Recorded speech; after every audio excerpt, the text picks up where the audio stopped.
বন্ধুরা, এই যে কি বলুন তো, এগুলো আশফল। নিশ্চয়ই আপনারা খেয়েছেন। আবার এটাকে আবার কাঠ লিচু বলা হয়। দেখুন আমি একটা ছুলছি। লিচু কেন বলা হয়?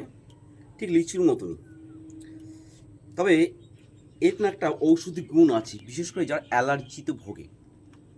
এই অ্যালার্জি কিন্তু পুরোপুরি সেরে যায় এই কাঠ লিচু বা আশফল খাওয়ার ফলে। দেখুন, পুরো লিচুর মতো। আমার হাতে একটা কাঠ লিচুর ঢাল, পিছনে দেখুন।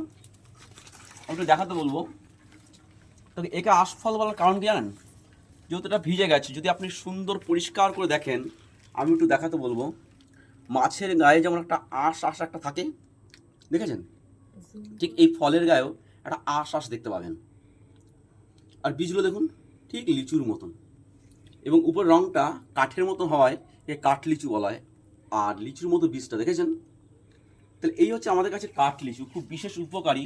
তবে আরও অনেক গুণ আছে। আপনার রক্ত পরিশোধ করবে, অর্থাৎ ভিতর থেকে ইন্টারনাল যে সমস্যা রক্তের, সেটা আপনার শুদ্ধ করবে, এবং আপনার খিদে বেড়ে যাবে এই কাঠ লিচু ব্যাপারে।